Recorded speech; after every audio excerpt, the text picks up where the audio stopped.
Dr. Dawn Kuntz, and you're watching Paying for Psychological Services.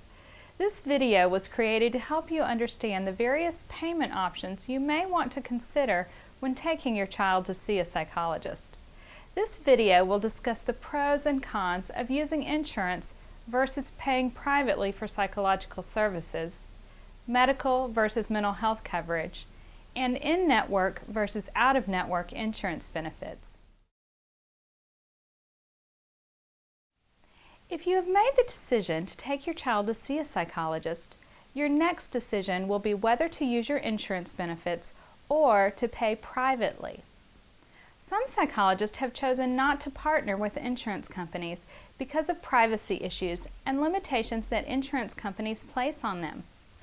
Families should be aware that psychologists are required to submit a diagnosis to insurance companies in order to receive payment for services.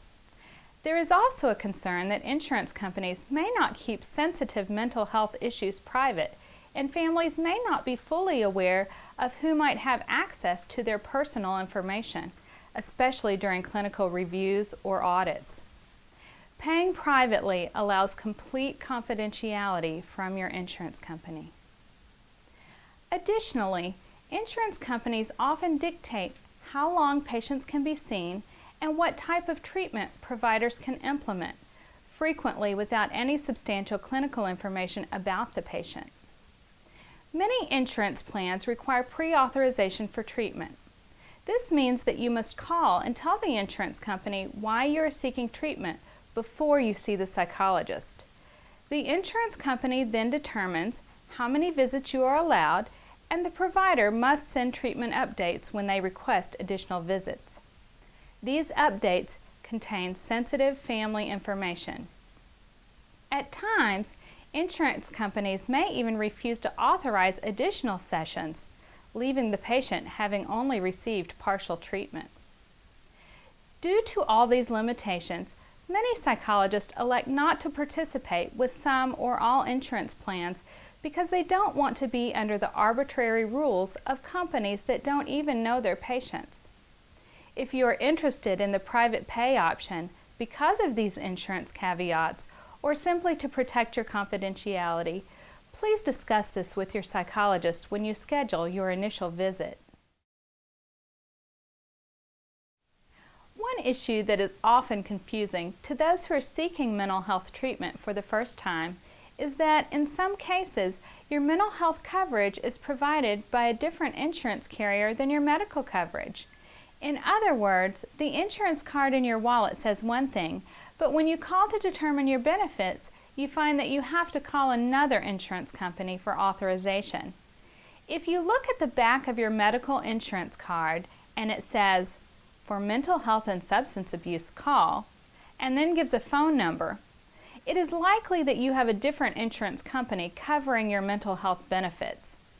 If your card doesn't say anything about mental health on the back, then you probably have the same insurance company covering both your medical and mental health benefits.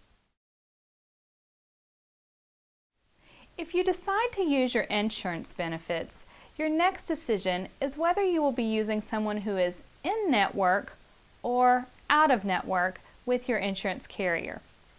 In-network means that a provider has a contract with your insurance company, and the provider, or psychologist in this case, has agreed to take a predetermined reimbursement amount from the insurance company for services provided.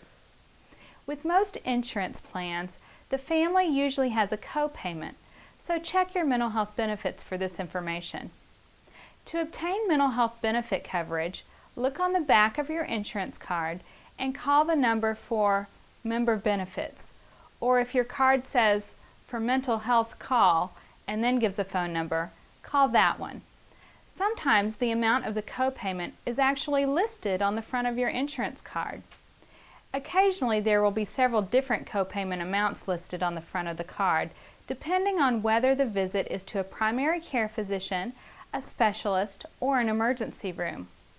Child psychologists are usually considered specialists in that type of co-payment system.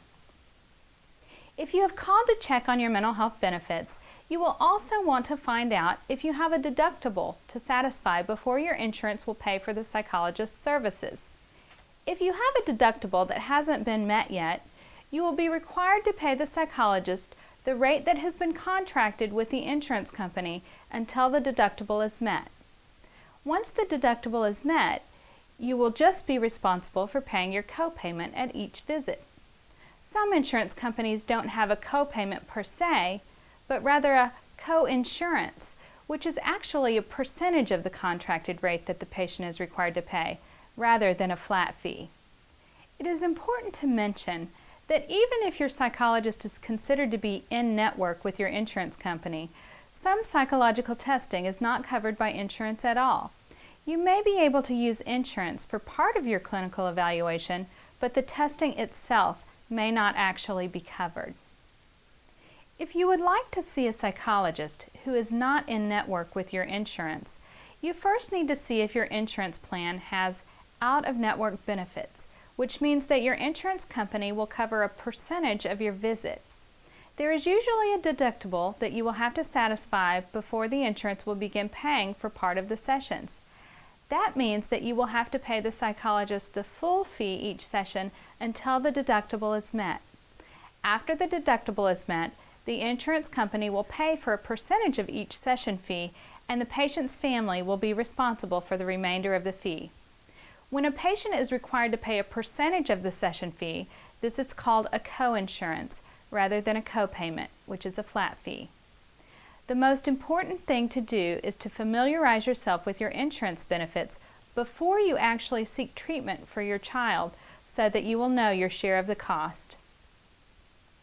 Once you have determined your benefits and financial responsibility, ask the psychologist you have chosen to give you the fee schedule for each type of session.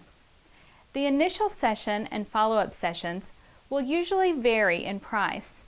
Additionally, other psychological services such as testing, school visits, home visits, consultation, family sessions, and individual sessions may vary in price. Finally, ask your psychologist if he or she files claims with your insurance company.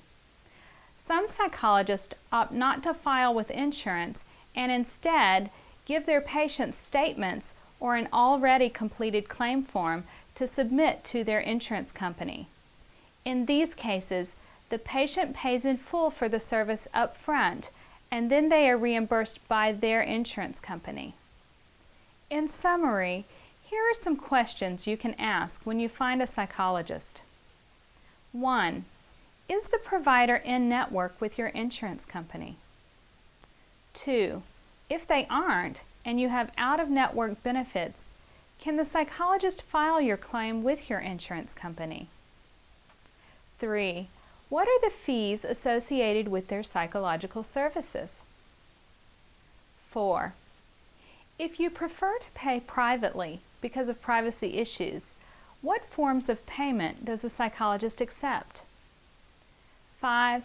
Call your insurance company and obtain mental health benefits including copay, co-insurance, deductible, number of visits allowed, and whether your plan requires pre-authorization. If you need pre-authorization, you should obtain an authorization number, effective dates, and number of visits. It is important for you to take this information with you to your first appointment. Thank you for watching today. We hope you found the information provided in this video to be helpful in understanding your payment options for psychological services. As parents ourselves, we know how important it is for you to make informed decisions about your child's health and well-being.